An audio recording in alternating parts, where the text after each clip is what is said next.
والصلاة والسلام على سید الانبیاء والمرسلین اما بعد فاعوذ باللہ من الشیطان الرجیم بسم اللہ الرحمن الرحیم۔ الحمدللہ الہادی پروگرام میں ہم نکاح سے متعلقہ بہت سارے امور پر کلام کرتے ہوئے اب اس آیت پر آئے تھے، سورہ بقرہ کی آیت نمبر 233، جس میں اللہ تبارک و تعالیٰ نے ماؤں کے اپنے بچوں کو دودھ پلانے کے سلسلے میں کچھ احکام ذکر فرمائے اور کچھ نان نفقے کا بھی تذکرہ ہوا۔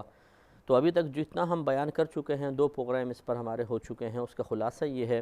کہ مائیں اپنے بچوں کو 2 سال تک دودھ پلا سکتی ہیں، اس کے بعد اگر 1 دن بھی دودھ پلائیں گی تو گناہ گار ہوں گی،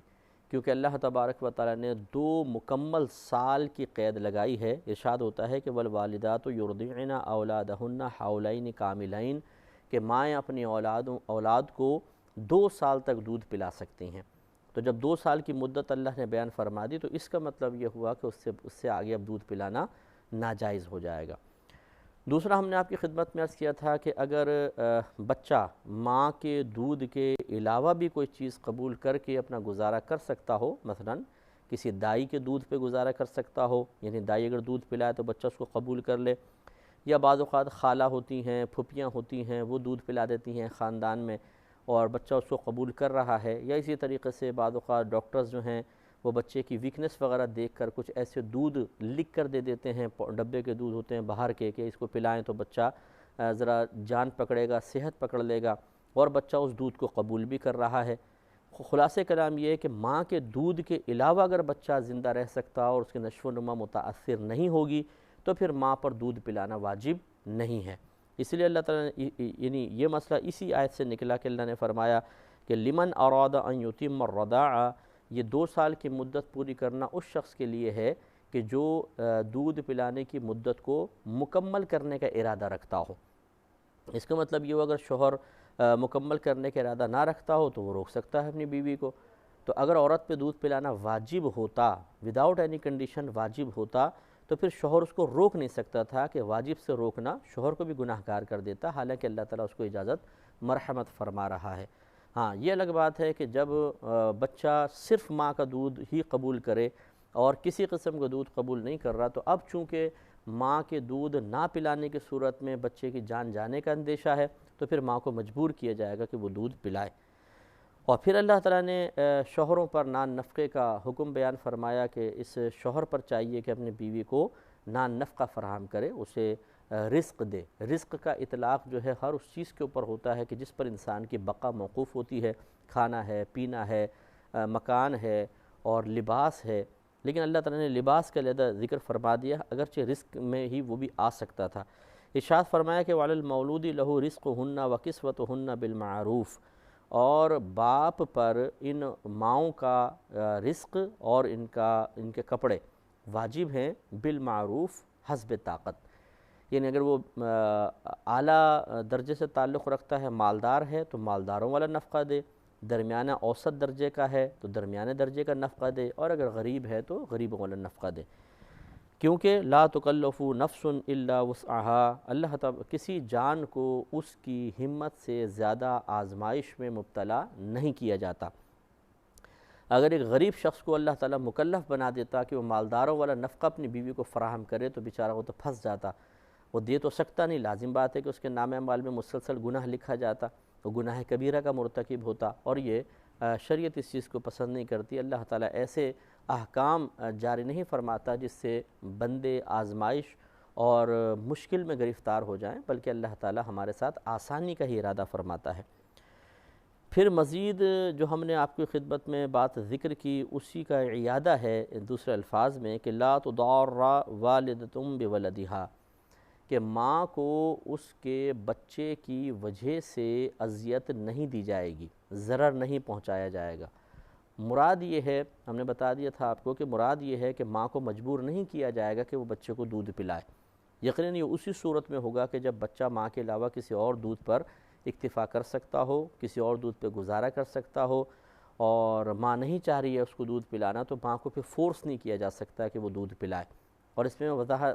بارہا کلام کر چکا ہوں کہ نبی کریم صلی اللہ علیہ وسلم نے اعلان نبوت کے بعد بھی عربوں کی اسعادت کو قائم و دائم فرمایا اس کو منع نہ فرمایا کہ مائیں اپنے بچوں کو دائیوں کے حوالے کر دیا کرتی تھیں، وہ خود دودھ نہیں پلاتی تھیں، تو پھر دائیاں ان کو دودھ پلاتی تھیں۔ اس لیے معلوم یہ ہوا کہ ماں پر دودھ پلانا کوئی واجب نہیں ہے۔ اگر بچہ کسی دوسری عورت کے دودھ کو قبول کر لیتا ہے اور دوسری عورت بھی باقاعدہ دودھ پلانے پر راضی ہے، یا اس کے علاوہ کسی شے پہ بچہ گزارا کر سکتا ہے، تو مائیں دودھ نہ پلائیں تو کوئی گناہ نہیں ہے۔ اور فرمایا کہ ولا مولود لہ بولدہ، اور نہ باپ کو اس کے بچے کی وجہ سے ضرر پہنچایا جائے۔ اس کا میں نے آپ کو بتایا تھا کہ اگر وہ مائیں زیادہ نان نفقے کا مطالبہ کریں، جیسے عورتوں کے اگر خصوصاً بیٹا پیدا ہو جائے، دیکھیں لڑکی پیدا ہو جائے تو عورت کا قصور نہیں ہے، لیکن لڑکا پیدا ہو جائے تو عورت کا کیا کمال؟ مسئلہ ہی ہے،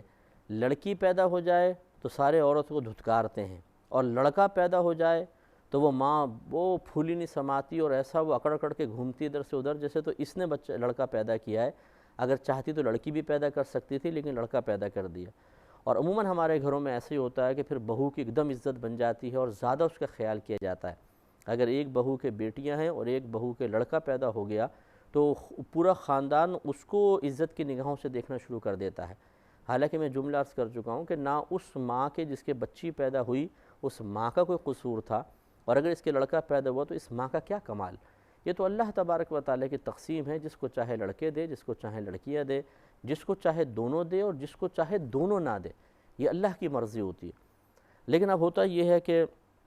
جب عورت یہ دیکھتی ہے کہ مجھے میرے بچے کے لڑکے کی وجہ سے ایک عزت مل رہی ہے، تو پھر اس کے ناز نخرے بھی اٹھائے جاتے ہیں اور وہ ذرا تھوڑا سا اکڑتی ہے، تو پھر وہ شوہر سے کچھ چیزوں کا بیجا مطالبہ بھی کرنا شروع کر دیتی ہے، اور شوہر اس وجہ سے کہ جی اس کی وجہ سے لڑکا ہوا ہے، وہ اس کے ناز نخرے اٹھاتا ہے اور اس کی وجہ سے وہ آزمائش میں مبتلا ہو سکتا ہے۔ اس لیے منع فرمایا کہ ایسا نہ ہو کہ باپ کو اس کے بچے کی وجہ سے اذیت میں مبتلا کیا جائے، اس طرح کی عورت زیادہ نان نفقے کا مطالبہ کرے کہ مجھے زیادہ نان نفقہ دو، یہ مناسب نہیں ہے۔ پھر بیچ میں ایک جملہ آیا کہ وَعَلَى الْوَارِثِ مِثْلُ ذَلِكَ، جس کا لفظی ترجمہ تو یہ ہے کہ وارث پر اسی کی مثل ہے، لیکن اس کی تفسیر اگر آپ پورا پڑھیں گے تو مفہوم یہ ہے کہ دیکھیں جو بچہ ہوتا ہے یہ باپ کا وارث ہے، تو اللہ تعالیٰ کے یہاں بیان کرنے کا مقصد یہ ہے کہ اگر باپ نہ ہو تو جو بچے کو پالنے والا ہے، جس کی کفالت میں بچہ پہنچے گا، تو اس پر اسی طرح نان نفقہ دینا واجب ہے جیسے باپ پر واجب ہے۔ مثال کے طور پر دو بھائی ہیں، بڑے بھائی کا انتقال ہو گیا اور بچہ مطلب چھوٹا ہے اور بھابھی کچھ کما نہیں سکتی ہیں، اور دیور ہے یا جیٹھ ہے اور یہ تھوڑا سا مطلب مال والا ہے، تو اس پر لازم ہے کہ پھر وہ ان کو نان نفقہ دے گا۔ یہ اللہ تعالیٰ بیان فرما رہا ہے کہ وارث پر مثل ذالکہ، اس باپ کی مثل ہے، وارث پر ہے، مراد یہ نہیں ہے، مراد یہ ہے کہ اس وارث کو سنبھالنے والے پر اسی باپ کی مثل نان نفقہ واجب ہے۔ تو یہ بھی ایک مسئلہ یاد رکھیے گا کہ ایک تو اولا نان نفقہ ہوتا ہے جیسے شوہر بیوی کو دیتا ہے یہ نان نفقہ، یا باپ کو اولاد کچھ دیتی ہے، یہ یعنی محتاج اگر ہوں تو ان کو نان نفقہ دینا واجب ہوتا ہے۔ اسی طریقے سے دیگر رشتہ داروں کے بھی ایک دوسرے پہ نان نفقے واجب ہو سکتے ہیں۔ یہ اسی صورت میں ہوتا ہے کہ جب کوئی ہمارا قریبی رشتہ دار ہے اور اس کے پاس ذرائع آمدنی بالکل ختم ہو چکے ہیں، تو پھر ہم پہ واجب ہے کہ ہم اس کو نان نفقہ دیں۔ مطلب کہ جیسے دو بھائی ہیں، مثال کے طور پر ایک بھائی اپاہج ہو گیا، یا اس کی نوکری نہیں ہے، یا اس کا کاروبار نہیں ہے، کرائسس میں آ گیا ہے اور اس کو کھانے پینے کے مسائل ہیں، تو اب دوسرے بھائی پر واجب ہے کہ اگر وہ سپورٹ کر سکتا ہے تو وہ اس کو نان نفقہ کم از کم دے گا۔ یہ واجب اب ہو جاتا ہے، اصلاً تو واجب نہیں ہوتا۔ دیکھیں جیسے بیوی ہے، یہ تو جیسے ہی شادی ہوگی شوہر پہ واجب ہے جی نان نفقہ دو ماہانہ، لیکن دیگر رشتہ داروں کے ماہانہ نان نفقے شوہر پہ لازم نہیں ہوں گے، بھائی بہنوں کے نہیں ہیں، ماں باپ کے نہیں ہیں، یہ صرف اس وقت ہوں گے کہ جب وہ محتاج ہوں، اگر ان کو پیسے کی ضرورت ہے،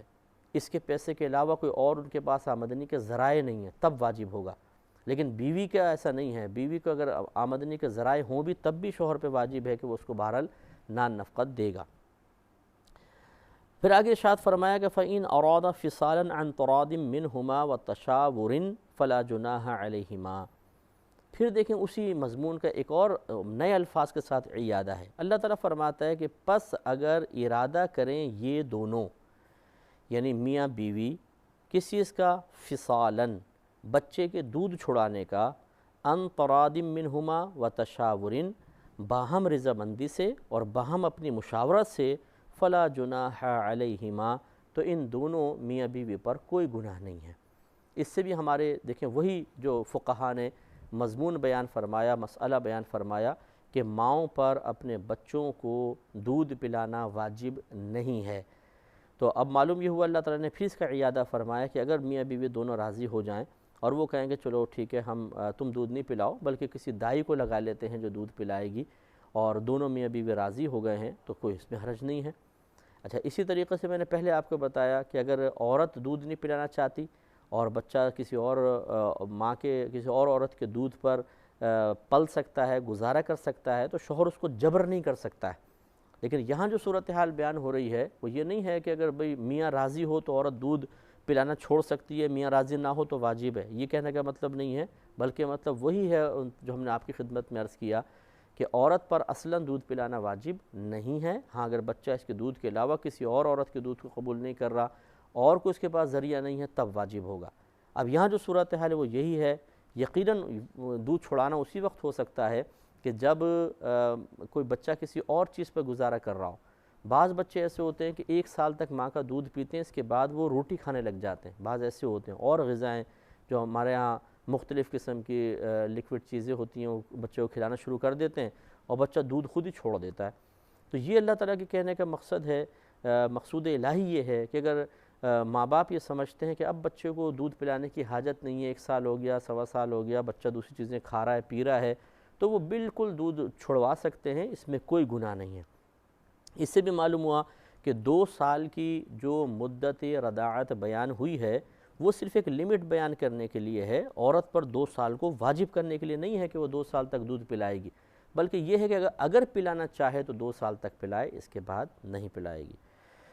آگے ارشاد فرمایا وَإِنْ أَرَدْتُمْ أَن تَسْتَرْضِعُوا أَوْلَادَكُمْ، اور اگر تم ارادہ کرتے ہو کہ اپنی اولاد کو دائیوں سے دودھ پلواؤ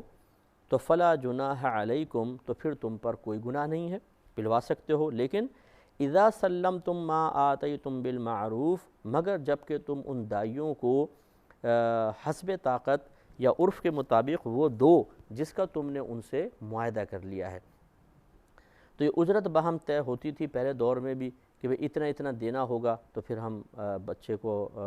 لے کے جائیں گی، دائیاں طے کرتی تھیں، بعض کہتی تھیں جو مرضی دے دینا، 2 سال تک رکھتی تھی، پھر وہ آ کے اجرت لے جایا کرتی تھی۔ تو آج کل کے دور میں معلوم یہ ہوا کہ اس سے 2 مسئلے پتہ چلے۔ ایک بات تو یہ کہ اگر کسی عورت کا دودھ بچے کو پلوانا چاہیں، ماں اپنا دودھ نہیں پلا رہی اور بچہ اس عورت کا دودھ قبول بھی کر رہا ہے تو اس میں شرعاً کوئی حرج نہیں ہے، کر سکتے ہیں۔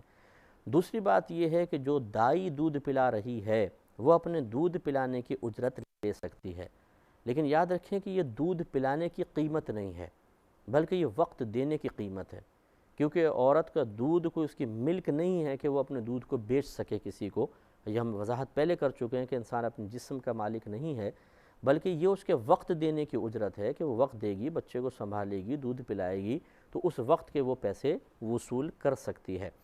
تو یہ اللہ تعالیٰ نے نص قطعی ہے اس پر کہ دائی دودھ اپنا پلا سکتی ہے۔ لیکن اب یہ یاد رکھیں کہ بعض تو پیشہ ور عورتیں ہوتی ہیں، پیشہ ور سے مراد معذاللہ وہ ایک لفظ ہمارے دوسرا ایک دم ذہن میں آتا ہے،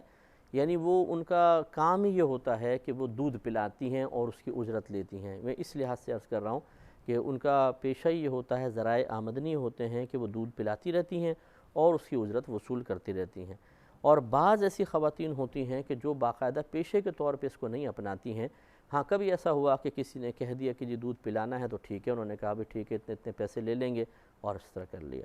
اگر کوئی بہن ایسی ہوں کہ وہ اس طرح کی کوئی اجرت طے کر کے کسی بچے کو دودھ پلانا چاہیں تو وہ پلا سکتی ہیں، لیکن اس میں چند چیزوں کا لحاظ رکھنا ہوگا۔ پہلی بات تو یہ کہ اپنے شوہر سے اس کی اجازت لینی ہوگی، کیونکہ بہرحال عورت جو ہے وہ شوہر کی محکومہ ہوتی ہے اور دودھ پلانے کی وجہ سے یقیناً عورت کی صحت پہ بھی فرق پڑتا ہے اور دیگر چیزوں پہ فرق پڑ جاتا ہے۔ تو چونکہ عورت بیوی وہ چیز ہے کہ شوہر اپنی بیوی سے مطلب حظ حاصل کرتا ہے، نفع حاصل کرتا ہے، اور شریعت نے یہ معاملہ اسی لیے رکھا ہے کہ انسان حرام طریقے سے اپنی ضرورتوں کو پورا نہ کرے، حلال طریقے سے پورا کر لے۔ اور یقینی سی بات ہے کہ شوہر کو اپنی بیوی میں اٹریکشن اسی وقت محسوس ہوتی ہے کہ جب جو چیز اس کو چاہیے وہ بیوی سے حاصل ہو رہی ہو۔ تو اگر اب عورت اس طرح کرے کہ جب چاہے جو وہ دودھ پلانے نکل گئی، شوہر انتظار کر رہا ہے، بیوی غائب ہے، یا دودھ پلانے کی وجہ سے اس میں اتنی ضعف اور کمزوری پیدا ہو گئی کہ اب وہ مطلب نہ گھر کا کام کاج کر سکتی ہے، نہ شوہر کے جذبات و احساسات کا خیال کر سکتی ہے، اور چڑچڑا پن اس پہ غالب آ جاتا ہے، تو پھر ایسا دودھ پلانا یقیناً ناجائز ہوگا، وہ عورت دودھ نہیں پلا سکتی۔ اس لیے اولاً پہلی بات تو شرط ہے کہ اپنے شوہر سے، اگر وہ شادی شدہ ہے، اور یقینی سی بات ہے کہ شادی شدہ ہی دودھ پلائے گی، تو وہ اپنے شوہر سے اجازت طلب کرے۔ دوسری بات یہ ہے کہ خود اس کا کوئی ایسا بچہ نہ ہو کہ جو اس کے دودھ پر ہی مطلب اپنے پرورش کر رہا ہو، 2 سال سے چھوٹا بچہ ہے، اور اگر یہ عورت کسی اور کو دودھ پلائے تو وہ دودھ پلانے سے محروم رہ جائے گا۔ اگر ایسا ہے تو پھر بھی جائز نہیں۔ دیکھیں ہمارے نبی کریم صلی اللہ علیہ وسلم کو بی بی حلیمہ سعدیہ رضی اللہ تعالیٰ عنہ نے گود لیا، جب لیا تو دیکھا بڑا خوبصورت تھے سرکار صلی اللہ علیہ وسلم، اور خوبصورت ہیں اور خوبصورت رہیں گے، تو بے اختیار دودھ پلانے کو دل چاہا، تو آپ نے ایک طرف سے دودھ پلایا، پھر آپ نے چاہا کہ سرکار صلی اللہ علیہ وسلم کو دوسری جانب سے بھی دودھ پلائیں، تو سرکار نے دودھ پینے سے انکار کر دیا۔ حضرت ابن عباس رضی اللہ تعالیٰ عنہ ارشاد فرماتے ہیں کہ اس کی وجہ یہ تھی کہ خود بی بی حلیمہ سعدیہ رضی اللہ تعالیٰ عنہا کا بھی ایک بیٹا تھا، اور وہ بھی دودھ پیتا بچہ تھا، تو ہمارے سرکار صلی اللہ علیہ وسلم نے اس بچے کے لیے ایک جانب کو چھوڑ دیا تاکہ میرے رضائی بھائی بھوکا نہ رہ جائے۔ تو یہ ہمارے سرکار کا کمال ہے کہ ابھی تو دودھ پیتے ہیں تب بھی خیال فرما رہے ہیں۔ تو معلوم یہ ہوا کہ یہ ماں کو خیال کرنا چاہیے تھا۔ بی بی حلیمہ سعدیہ رضی اللہ تعالیٰ عنہ سرکار کے حسن و جمال میں اتنی کھو گئی تھیں، اور اتنی برکت تھی ہمارے سرکار کی کہ یہ تو ماں کی گود میں تھے، اس ماں کی کیا برکت کا عالم ہوگا جس کا جسم سرکار کے جسم سے ٹچ ہو رہا ہے۔ وہ ایک روایت میں ہے گدھی تھی جس پہ بی بی حلیمہ سعدیہ رضی اللہ تعالیٰ عنہ بیٹھ کر آئی تھی، وہ انتہائی لاغر تھی، کمزور تھی، اور اس سے چلا نہیں جا رہا تھا، اور وہ سب سے پیچھے پیچھے آتی تھی، لیکن جب وہ سرکار کو لے کے چلی ہیں تو یہ گدھی سب سے آگے چل رہی تھی، اور ایک دم اکڑ کر اور ایسا صحت مندی کے ساتھ چل رہی تھی، تو عورتیں حیران ہو گئی۔ انہوں نے کہا کہ اے حلیمہ، جب تم آئی تھی تو تمہارا یہ جانور بالکل لاغر تھا، اب تو بہت صحت مند نظر آ رہا ہے اور اکڑ کر چل رہا ہے۔ تو روایت میں آتا ہے کہ خود اس گدھی نے کلام کیا کہ ہاں پہلے میں کمزور تھی، لاغر تھی، لیکن کیا تم نہیں دیکھ رہے کہ اب میری پشت پر کون سوار ہے؟ اس کی وجہ سے میرے اندر یہ برکت ہے۔ اور بی بی حلیمہ سعدیہ رضی اللہ تعالیٰ عنہ کی اونٹنی دودھ ہی نہیں دیتی تھی، لیکن جب سرکار، یعنی کمزوری کی وجہ سے چارہ نہیں تھا، جب سرکار آپ کی گود میں آئے ہیں، اونٹنی نے اتنا دودھ دیا کہ کچھ انتہا نہیں، تو پھر ماں کی برکت کا عالم کیا ہوگا۔ لیکن اس کے باوجود سرکار نے ایک عدل و انصاف کا معاملہ قائم فرمایا۔ اللہ تعالیٰ سے دعا ہے کہ رب کریم جو کچھ سنا اس پہ عمل پیرا ہونے یاد رکھنے کی توفیق عطا فرمائے، آمین۔ وآخر دعوانا